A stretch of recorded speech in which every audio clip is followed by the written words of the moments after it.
बजरंग दल ने श्री कृष्ण लीला कॉम्प्लेक्स में किया त्रिशूल दीक्षा कार्यक्रम। मुख्य अतिथि रहे विश्व हिंदू परिषद के प्रांत संगठन मंत्री राजेश कुमार जी। उनके साथ मौजूद रहे स्वामी क्रांतिवीर जी, डॉक्टर हिमांशु अग्रवाल, कार्यक्रम अध्यक्ष रहे राजीव खुराना, डॉक्टर विमल भारद्वाज, संजय शुक्ला आदि भी मौजूद रहे।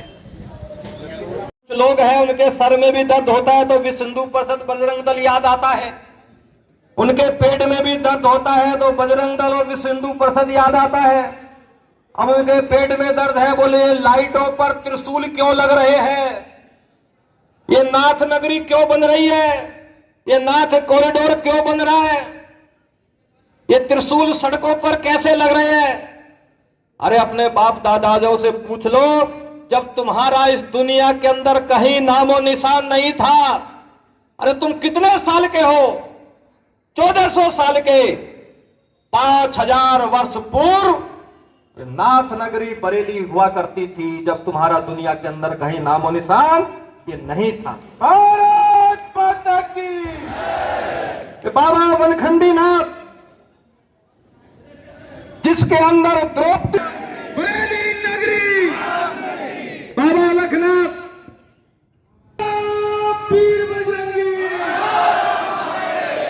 आज सबके पेट में दर्द हो रहा है। आज आप देखिए अखबारों के अंदर, न्यूज़ों के अंदर देखिए, सबको सौहार्द याद आ रहा है, सबको खुदाई से डर लग रहा है। बोले खुदना समाज के सामूहिक शक्ति का प्रतीक है, हिंदू समाज की संगठन शक्ति के लिए है। आप जैसे जो बजरंग दल के कार्यकर्ता देश श्रम के लिए अपने घरों से बाहर आकर के हमको बांटने का प्रयत्न होता है जाति के नाम से, हमको बांटने का प्रयत्न होता है छुआछूत के नाम से, हमको बांटने का प्रयत्न होता है राजनीतिक दलों के नाम से। अरे हिंदू समाज के अंदर जो जाति लोगों से पूछना चाहता हूं, अभी प्रयागराज के अंदर कुंभ होगा, 40 करोड़ हिंदू वहां पर जाएगा, कोई पूछता है क्या आपके बराबर में किसी जाति के लोग स्नान कर रहे हैं? कोई पूछता है क्या? कोई नहीं पूछता। जबकि हमारे सबसे प्राचीन व्यवस्था एक परिक्रमा लगती है, वृंदावन की परिक्रमा लगती है, अयोध्या जी की परिक्रमा लगती है, कुछ परिक्रम के अंदर कोई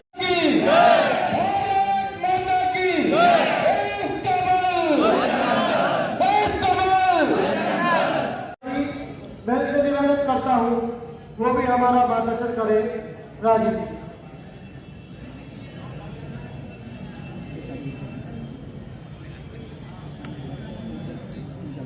मंच पर उपस्थित सभी सम्मानित सदस्यों को मेरा सादर प्रणाम और सभी मेरे नौजवान साथियों से मेरा जय श्री राम। ज्यादा तो मैं कुछ नहीं कहूंगा क्योंकि सब कुछ हमारे आदरणीय भाई साहब ने सब कुछ अच्छे से बता दिया और मुझे आशा है कि आपको अच्छे से समझ में भी आया होगा। एक मेरी आपसे हाथ जोड़ के आग्रह है, जो मैं दोबारा कह रहा हूं कि ये जो चेतना की ज्योति है हम सबके बीच में जो जलाई है भैया ने, और हमको जला लेनी चाहिए कि चल रही है वर्तमान में, वो किसी से छुपी हुई नहीं है।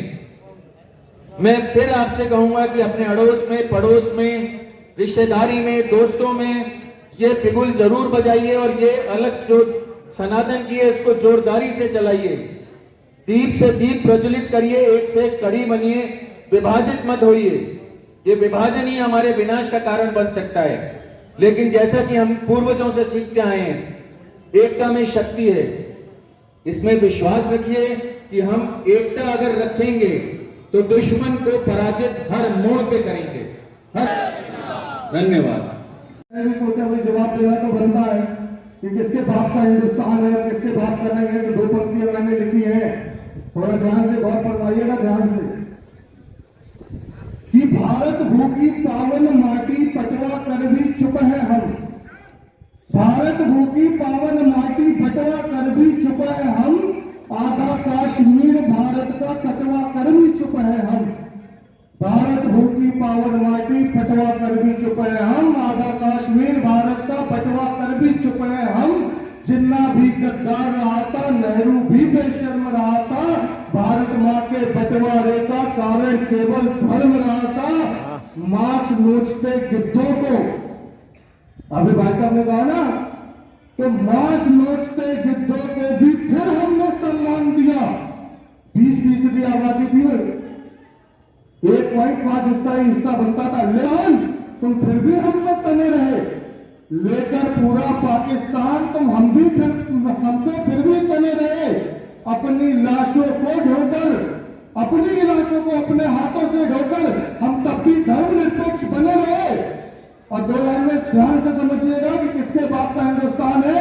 अपनी लाशों को ढोकर हम धर्मनिरपेक्ष बने रहे। अब किराएदार हूं मियां यहाँ और गिरवी का सामान है ये। मुझे गर्व है मेरे बाप का पूरा हिंदुस्तान है। मेरे बाप का पूरा हिंदुस्तान है। जय श्री राम, जय श्री राम। लिखना तो बहुत कुछ चाहता था।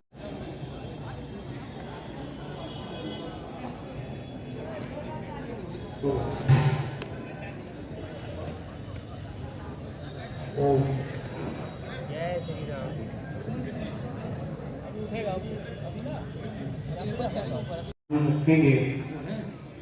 भगवान वेद की वाणी से आज मैं आपको इस त्रिशूल देते समय एक संकल्प, एक व्रत की दीक्षा की बात करना चाहता हूँ।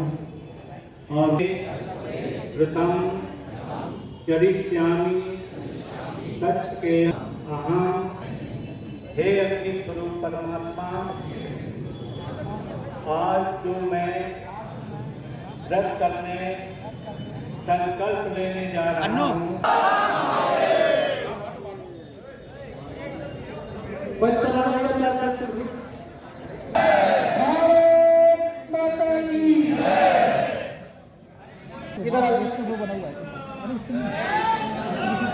अभी झंडा ले लो।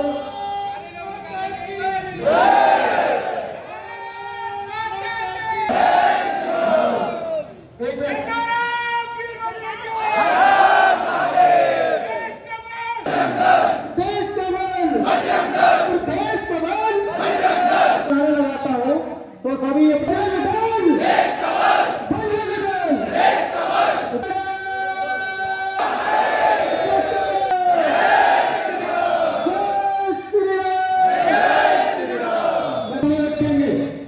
भगवान हनुमान जी को देखेंगे और उनमें ध्यान में रखकर यहाँ पर हम सभी लोग संकल्प लेंगे।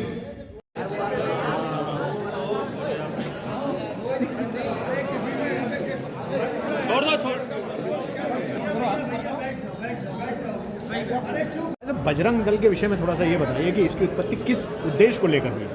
बजरंग दल, जैसा हम भी जानते हैं कि हिंदू समाज के युवाओं का संगठन है।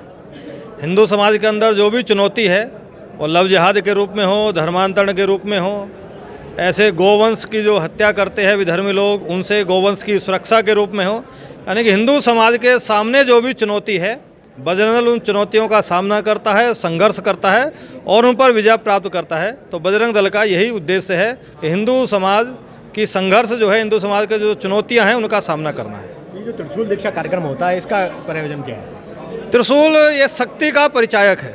त्रिशूल जो है वो हिंदू समाज के अंदर, हम कहते हैं शस्त्र और शास्त्र, ये दोनों एक दूसरे के पूरक हैं। शास्त्र की रक्षा ये बिना शस्त्र के नहीं हो सकती, और शस्त्र हाथ में है तो फिर रावण जैसा अहंकार न आ जाए, तो शास्त्र भी जरूरी है।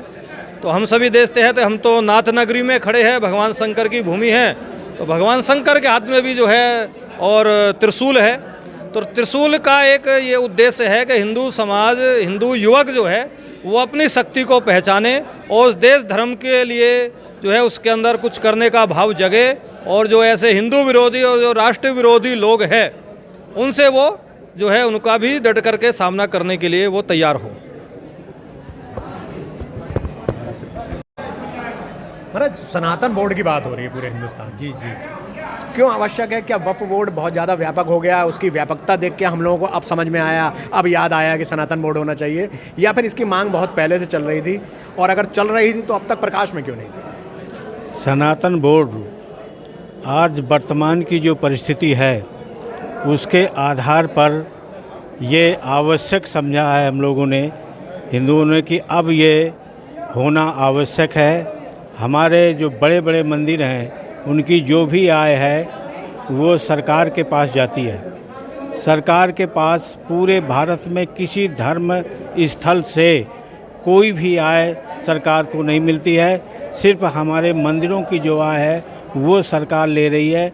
इसलिए और ये सनातन धर्म के मानने वाले हमारे देश में सबसे ज़्यादा हैं, लगभग 80%।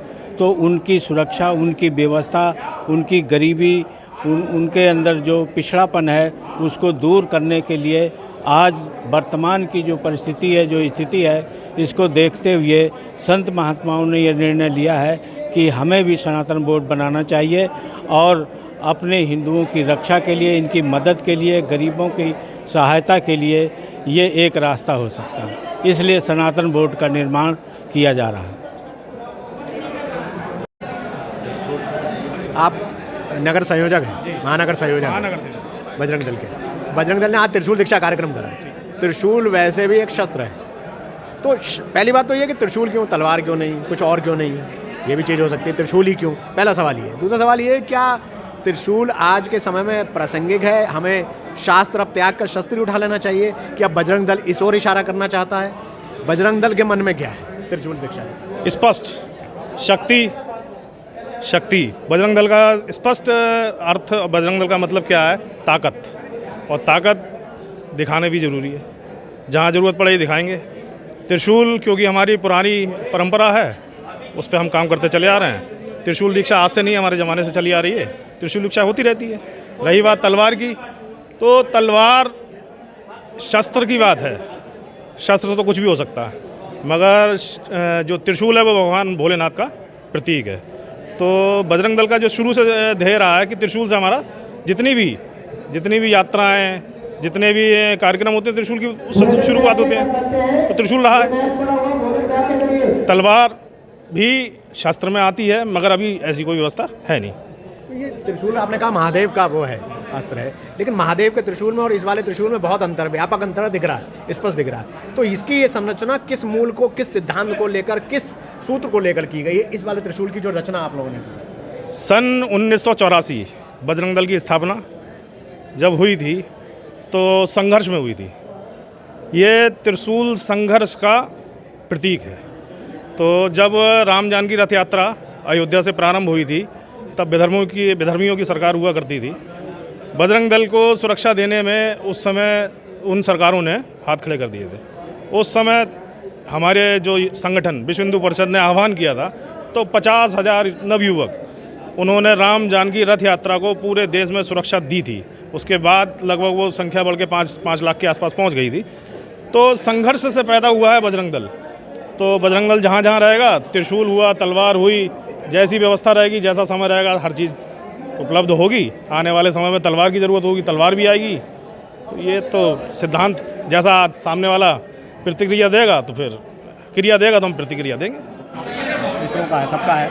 एक तो त्रिशूल लगा आपने दिया, आज त्रिशूल लेकर चलना क्या प्रासंगिक है? क्या शहर में घुमा जा सकता है? ये अनुमति है? पहला सवाल ये। दूसरा ये एक शस्त्र है, हर प्रकार से ये एक शस्त्र, हर दृष्टिकोण से देखें, हर कोण से देखें तो ये शस्त्र है। क्या शस्त्र आदमी के हाथ में आकर उसकी सामर्थ्य, उसकी क्षमता, उसकी शक्ति नहीं बढ़ा देता है? इससे वो किसी का अहित भी कर सकता है। हित तो होगा नहीं शस्त्र, अहित भी होगा। तो क्या आप लोग इस चीज़ के लिए तैयार हैं? और पहला वाला सवाल कि क्या घूमकर लेके चलना ठीक है?